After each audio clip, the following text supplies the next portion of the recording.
Ladies and gentlemen, welcome back. Welcome back to another episode of the Becoming Abraham podcast. This is Amadi J, and I have another special guest. But before we do that, let's get this housekeeping stuff out of the way. As always, if you're watching the video stream on YouTube, just like and subscribe down below. But if you want to go back and look at all of our past episodes, you can check them out on our site. That's divemedia.co, divemedia.co. And you can hit us up on all the socials at This Is Dive Media. And let's see, am I getting all the housekeeping out of the way? I think that's everything. Yeah, that's everything, folks. So this is episode 15. I got it right this time. This is episode 15. All right. It just took me maybe, getting a haircut and getting my life together to jog my memory. But we're just going to continue. We are going to continue with our Graybeard series. I've been seeing a lot of good feedback, and I really appreciate everybody who's been gaining something out of this sort of hiatus from the life of Abram. We are going to continue with that. So the next few episodes I am going to pick back up on continuing in Abram's life, but just really feel like this is something beneficial. And so we want to just kind of continue to camp out here just for a little bit longer. So today I have another special guest that we're going to chat about this concept of graybearddom. Graybearddom. That's what I'm going to call it. I have my dear brother and friend, Bert Gilliam, all the way from the great state of Delaware, by way of DC. We still claiming him. There you We're go. still claiming him. There Even you though go. he hates on my Wizards, we still claim him. So, Bert, why don't you give everybody a little bit of your history, your backstory? You don't have to give them the full biography, but just a Sure. little flavor before we get started today. Absolutely. Thanks, Amadi. Thank you. And I appreciate being on the podcast. I've been enjoying the series myself, just to let you know, my friend. So I check back, periodically to see what has been published. And I've been kind of gaining some spiritual wisdom as you talk to the different people that you've been talking to, your son and some other brothers out there. So a little bit about myself. I am one of the few people that was actually born and raised in the Washington, D.C. Area. I mean, literally, I was born in Southeast and I was raised in Southeast D.C. So yes, I'm one of those guys that made it out, as they say. But at that point, I mean, I met Christ around 16 years old, and I met Christ through an organization called Young Life. Ultimately, I bring that up because that's where I met my wife, at the same camp that I was saved at, and all those years ago. I don't want to start talking about how gray my beard is, but yeah, through that organization, I had so many just wonderful stories of how Christ is introducing himself to me, and then how he introduced my wife to me. It's just so many wonderful stories that I can go on and on about it. But from there, when Bubbles and I, most of you who know us, Bert and Bubbles, we met back in the early 90s, got married in the middle 90s, and we've been, rolling tide ever since, man. We've been good. That's not to say we didn't have our challenges. That's not to say we didn't have our successes. It's just that, you know what, we believe that God is our Savior, and Jesus Christ gives us the wisdom, and the Holy Spirit gives us the revelation that we need to continue to be good examples of what a married couple is, especially in these days and age. So I currently live in Delaware. I have two adult daughters, one 28, the other will be 25 later this year. And one of the things I'm learning as an empty nester, even though you are an empty nester, you never stop being a parent. So, we recently had a situation with our oldest, Jax, that was pretty life-threatening, but knock on wood, God stepped in, intervened, and allowed me to be the one to administer that as Bubbles was on a work trip. So I want to thank everyone out there, and I did tag a comment to my daughter's post, just thanking how my family and her friends just stepped up and just showed how much love that she has in her life and her community. So I just was truly awestruck by that. And with that being said, that's who I am. If you guys ever want to talk to me, I'm sure my brother Amadi can get you my credentials, and you guys can reach out and talk to me. So y'all, for those listening, he slipped a couple things in there. First of all you suburbanites who claim DMV, he's like, no, I was born and raised in the city. Yes, I don't want you to think just because I'm in Delaware that Right. you could take the boy out of the hood, but you can't take the hood Right. out of the boy, right? So, Right. So just any, I always laugh because it's like it's typically people who, and I'm one because I don't live in the city anymore. right. I live outside the city, but all the people outside the city claim, oh yeah, DMV. Yeah, They'd be like an hour, 2 hours outside the city still yeah, claiming DMV. I'm like, DMV. bro, chill. Like chill, man. You just live in the sticks, man. Chill. Dude, I don't know about you, but there weren't foxes and raccoons where I grew up. So, Right, exactly. It was the foxes, but just the ones that stood up on two legs. what, brother, you ain't said nothing more true than that. Oh man. But yeah, so this is this is definitely, and the other thing that made me laugh, you were talking about the 90s.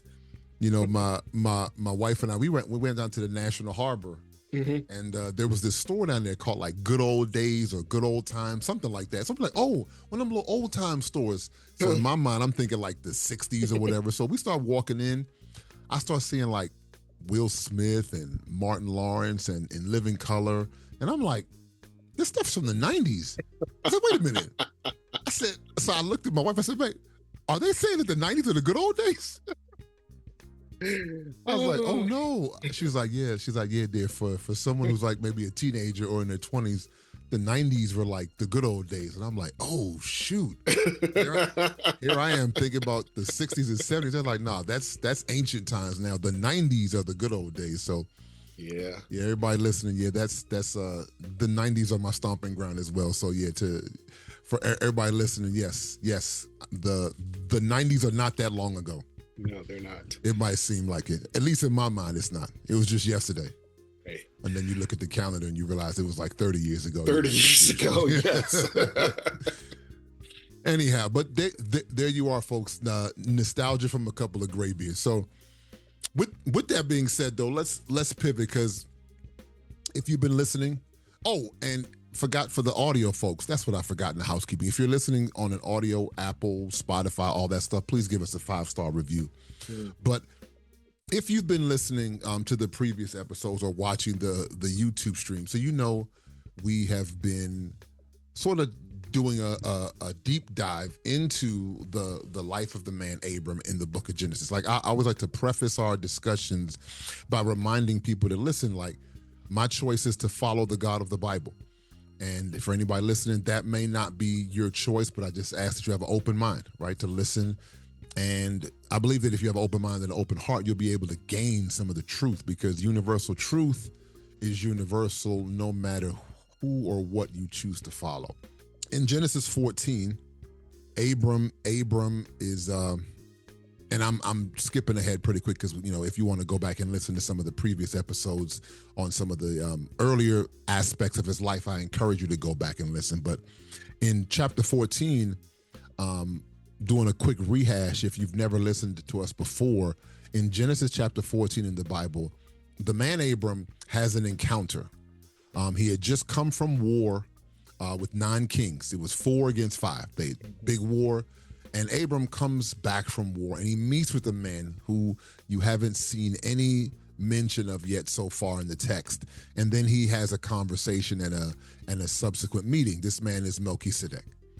And he begins to give him some history, which lets you realize, okay, wait a minute, this is not the first time Abram has met this man, because Melchizedek has some history and some information that clearly it couldn't have just been the first time they'd met, or he wouldn't know any of this. So Melchizedek begins to talk to him about the war and his victory. And then Abram is like, yo, praise God, you were victorious. You come back from war and he's made you victorious over your enemies. Wow, okay, so this guy has some history. He knows what's going on. And then he blesses Abram. He says, blesses Abram by God, by the Most High God. All right, and they break bread and they drink wine. For anybody who knows the Christian tradition, that's like a foreshadowing of communion. And then Abram does something really, really interesting. He gives Melchizedek 10% of the spoils from the war, right? Y'all know you come back from war, you might get some extra stuff, right? Just, oh, I don't know how this money got in my pocket. I don't even know what happened, right? Hey. You listen, anything is liable to happen in a fight. But that's not like Melchizedek was asking for it, right? He didn't say, hey, man, break me off a little piece of what you just got. This was all initiated and executed by Abram, which is why we've been parked out here for so long. Mm-hmm. To me, what that really speaks to is, wow, they must have an extremely deep relationship. There must be some depth there that Abram is willing to, by his own volition, give Melchizedek 10% of all. Abram just came from war.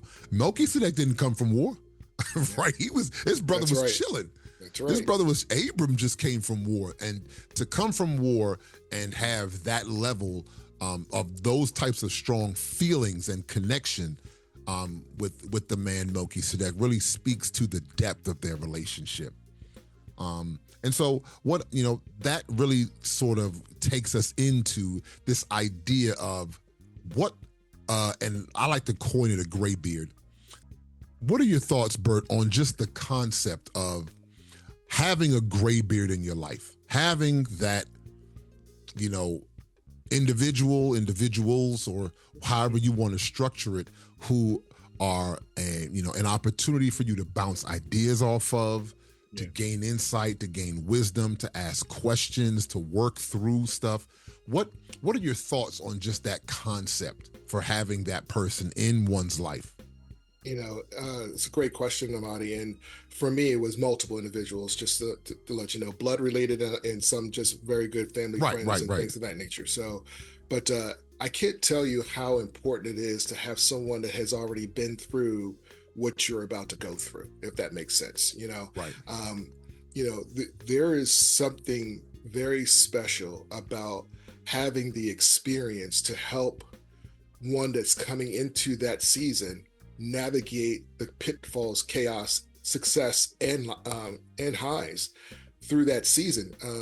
Graybeards to me, and I was one of those that sought out graybeards as a young man because I wanted to understand what was my responsibility, because I had dreams, I had goals, but I didn't have a roadmap. And that's what the graybeards did for me. They actually helped me plot out the map, and whether they knew they were doing it, intentionally or not, but just sitting in the room and just listening, you could hear some of the emotion in their stories about how they regret certain things and how, things that some of the things that were very huge successes, but then later regret because they didn't see the full picture.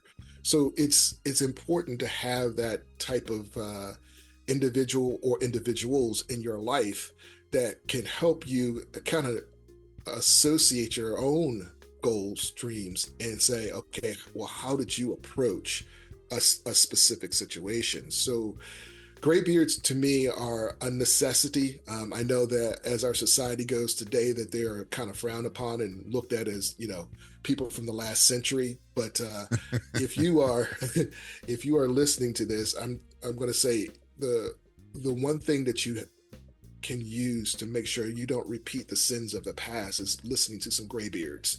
And that goes across gender and, any type of other type of, what am I trying to say?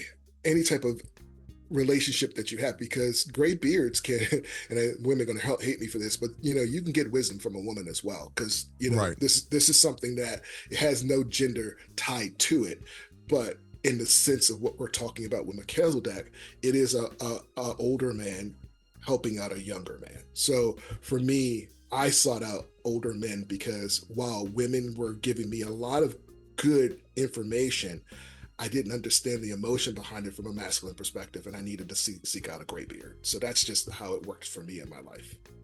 Definitely. And yes, ladies, if you're listening, and if you've been watching this and been faithful, don't ever think that the wisdom can't come from women. Because yes, the graybeard is just a generic, a generic descriptor, but This is not to say that, because listen, there may be some guys, as y'all see, I got more gray in my beard than Bert. So that brother got good genes. So don't think just because if you might not have a gray beard, you can't provide wisdom. So no, definitely want to put that out there.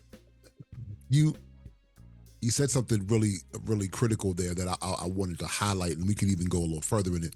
You sought out gray beards, and I think that concept is important for particularly for those who may not have grown up right with Yeah. that figure in their life. For some people, they may have said, "Man, I've always had my dad around. I've always had my grandfather, uncles, etc." But when you've grown up longing for that because you know something's missing and you can't really put words to it, but you just know something's off, right? Right. Sometimes we go into a situation, you're like, yeah, I don't know what it is, but something just feels off about this, right? And when you grow up with having to, and I like to coin it, rolling the dice with your life. Like you can just roll the dice, and Yeah. sometimes you get 7, but sometimes you get snake eyes, Yes. right? And so without that sounding board, so to speak, without that guiding post, that's essentially what you find yourself doing in so many scenarios. Because who do I go to if I wanted to talk about a young lady I want to marry, right? Who would I talk to if I'm the first person in my family to go to college, or Yep. if I want to start a business or whatever, right? Yep. If I want to turn my life around and I start following God, like I became a believer in college, Mhm. right? So there's a myriad of things where you need someone to talk to. I remember my daughter is a little bit like me in terms of being my oldest daughter, and I hope to have her on the podcast in the future. Her and we were talking about a couple things. I was like, yeah, I'm gonna get you on the podcast, but she thinks like me in terms of how she analytically will break things down. Yep. And when we were buying her first car, it was just so much going on. And so, I'm navigating, we got to do this, we got to do that, blah, blah, blah, blah, blah, blah. So I look at her, I'm like, you were terrified, weren't you? She's like, yeah, Dad, I didn't know what, she's like, I didn't know what you were, she's like, I'm glad he was here because I didn't know what we were doing. I was like, I know, that's why I'm here, right? Yep. And so just having that, like, why was that important for you enough for you to go and seek it out? Like to say to yourself, you know what? I know something's missing. I don't really know what it is, but I need to go and find it. Yeah. For me specifically, I mean, I grew up knowing my dad and knowing the love of my father. I want to be very clear about that because I know I've given my testimony, and some of you out there who are listening to me now may have heard me talk about my father in a sense of how I was longing to have a gray beard, but I didn't have the gray beard because he wasn't mature enough to do that for me as a father. And as I became a father, I started to begin to understand why he was having so much trouble because of what was expected of him. But the reason why I sought it out, to be honest with you, is because I had a quest for knowledge. I'm a lifelong learner. So it's one of those things for me. If I don't know something, I either try to learn it myself. And there are some things you can learn yourself. You can pick it up and you can read it from a book. But then there are some things that, academically, conceptually, you just need to sit down and hear someone talk because it translates differently than your own perception, because it allows the person that's receiving the knowledge to sit back and just absorb instead of trying to work for getting the knowledge by reading or seeking it out. So my personal way of doing it is observing other people in their own natural, life. And if they had something that I saw that I thought was going to be beneficial to me, I would ask them for, let's go have a cup of coffee, let's go sit down, let's have some dinner, simply because they didn't know what I was seeking until we actually got to the meeting. But starts with just observing a trait or a skill or a gift that, I'm lacking in that area. I know that I don't have that particular skill set. I know I don't have that particular gifting. And even if I don't, the Father didn't possess me with that particular gift, it was important for me to know how that gift works because I didn't know any situation or future situations that I would have to come into that situation professionally or spiritually where I needed to go, oh, I get it. I've met someone like you before. I see how you're breaking down that problem. I see how you're attacking it. And my quintessential personality was to always be prepared. And that comes from being in the Boy Scouts. I don't know why, but I started in the Cub Scouts, whatever that age range is. I think it's 46 or something like that. But as I was going through the Boy Scouts, the one motto was you had to be prepared for everything, or at least be prepared to be able to take care of yourself in a situation. So that's one of the pillars that I live my life by, is just always making sure that I'm prepared for the inevitable. And then as you get more experience and you start talking to more people, you begin to see trends and patterns, and then you'll be able to pick up on those things. But when you're a young person, you have no concept or even conceptualizing a pattern, because everybody you're dealing with is the same age as you, so you don't necessarily know what you guys don't know nothing, so you have to go. Nobody know nothing. And it's like Lord of the Flies out there, so basically you're just trying to figure it out. And I figured out very early, and probably because of Scoutmasters and things like that, there are people that know stuff that I want to know. And the best way to do it, they were our Google at the time when I was coming up. It wasn't out of just going to the library, but it was also talking to people that have done it. You want to learn how to fish? Uncle Bob, fishes every weekend. So let's go and talk about fishing. It's just one of those things where I saw the value in learning, not just from academics, but from people. And I saw that it was very important from learning from people, because guess what? You're going to be doing for the rest of your life, dealing with people. Yeah, you really bring out a really good point there that I want to highlight, and it's unfortunate because of what technology provides us. Because obviously we're doing this podcast because of technology. Yep, absolutely. So this is not to denigrate technology, but it has removed a level of being able to be personable, where if I don't, I'll just go Google it. I don't got time to be bothered with anybody, but I'll just go Google something. Where 20 years ago, 30 years ago, you probably had to go ask someone, right? You had to go ask, hey, how do you do this? And hey, how do you do that? Like, I'll give you a prime example. Like when I learned how to change the brakes on my car, it was because somebody showed me. Yep. Right?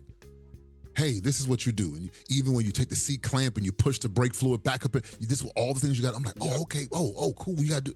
And so now I change my brakes because somebody took the time to show me. But fast forward 25 years, and if you don't want to be bothered with people, you can just go to the internet and type in, learn how to change brakes. And it sort of removes a layer of, interpersonal connection that is, it's a little sad. Because now sometimes, talking to people who are younger and you tell them something, well, let me Google that. You're like, okay, if that makes you feel better, but I'm telling you the thing. Like, the thing is this. Yeah. And so, that's something that still needs to be improved upon, definitely, because, what do you do in the instance where you don't have a Google, right? I know to people who are probably under the age of 25, that sounds completely foreign. Like, what do you mean? Google's always with us. They're like omnipresent. Google's omnipresent. But, if you're ever in a mode, you need to be able to talk to people. And then the other thing that really stood out to me by what you shared is, because going and talking to someone and asking them that question is an ego hit, because you have to admit to yourself, yes, they know something that I don't know, and I'm going to have to essentially humble myself to ask them, hey, can you show me that? Can you show me what you know? Can you tell me the thing that you know that I don't know? And I think that's also like something that technology has kind of allowed people who don't know stuff to act like they know stuff. Yeah. Where it's like, having the information doesn't mean that you know how to practically apply it. That's true. And, I think that having that gray beard in your life, or gray beards, or gray hair, right? Whomever. Because I think I got more gray on top now than I do on the sides, man. I swear on the beard. But that's neither here nor there. But having that person where you may have all the components, you may have all of the pieces and parts that you need to do a thing, but you may not know how and the way in which those things are supposed to go together to make the thing that you want to execute successful. And a gray beard is able to say, hey, listen, don't do it like this. You need to do it like that. Now, if you do it like this, all hell's gonna break loose. But if you do it like this, trust me, the entire thing will go smoothly. And I found in my life where there are times where I've been like, I'm just gonna do it like this. And you're like, oh, I should have done. I should have did it like what they were saying. It's interesting. You mentioned that those under the age of, let's just say 2000 on, will just go to Google. And it's funny to me because I always ask the question of a young person: if you go to Google, what if you don't have a signal? What if you can't access Google? What do you do then? Oh, I guess I'm just going to have to go and ask someone. I'm like, okay, then that's no different than what we did prior to Google, is what I would say to that young person. It's great that you have Google. It's awesome that the internet is out there. But guess what? Without people, it's nothing.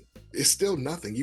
We're doing this podcast right now, and it's two people talking in two different locations about a subject that is quintessential, a lifelong skill set, basically. Right. And it's never going to go away, because guess what? Relationships are the key in which how we were invented or created. For lack of a better term, we were created to be social individuals. So this thing about social media, I can just go and look up my favorite podcaster or look up my favorite YouTuber to teach me that. Well, yeah, that's a one-sided conversation. They're saying what they're saying, whatever that is, but there's no dialogue. There's no, well, what did you mean by that? Or if they don't quite understand the concept, there's not a teacher in that class. It's just a bunch of YouTubers. You can go to another YouTuber, but it's something valuable in the exchange of a conversation between looking at a person in their eyes and being able to conversate with them and say, I hear what you're saying. And that, iron sharpens iron. I hate to use the term, but just that in this conversation, I don't know where we're going in the conversation, but I know that I have the character and you have the character to talk about a subject that's very important for people of all generations. And that's where I think Google's great, YouTube's great, everything, the internet is great. But if you, it's like if we didn't have connection with the Father, we would be dust. And that's the way I look at it. And it's one of those things where the day that I cannot sense the Father in my life, that's death to me personally. I can't say that for everyone else,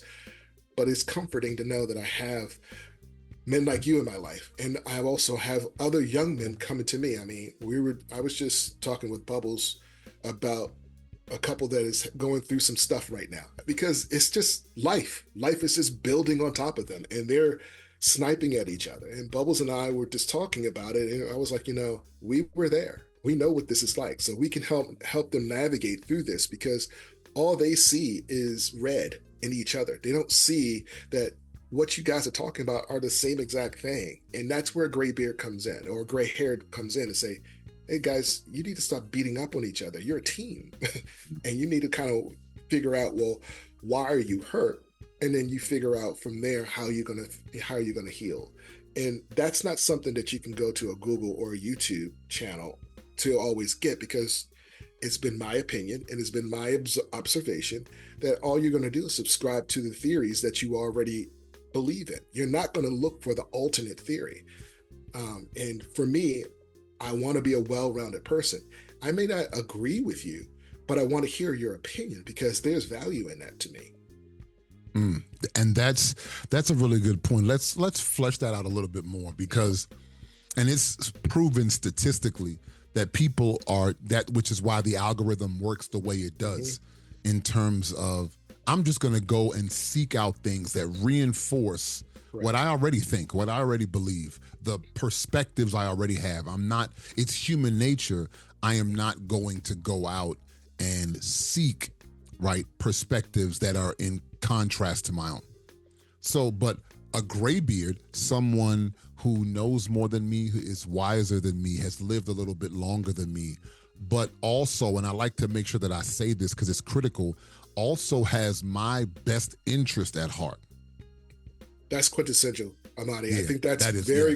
that is quintessential about seeking out someone, because even in my experiences of seeking out different men and women that were pouring into my life using the kingdom knowledge language there, I also figured out that there's not always some people that you want pouring into you, because they are not quite, to the level that you thought they were, simply because you observed them in a moment doing something that you thought was very, you know, inspirational.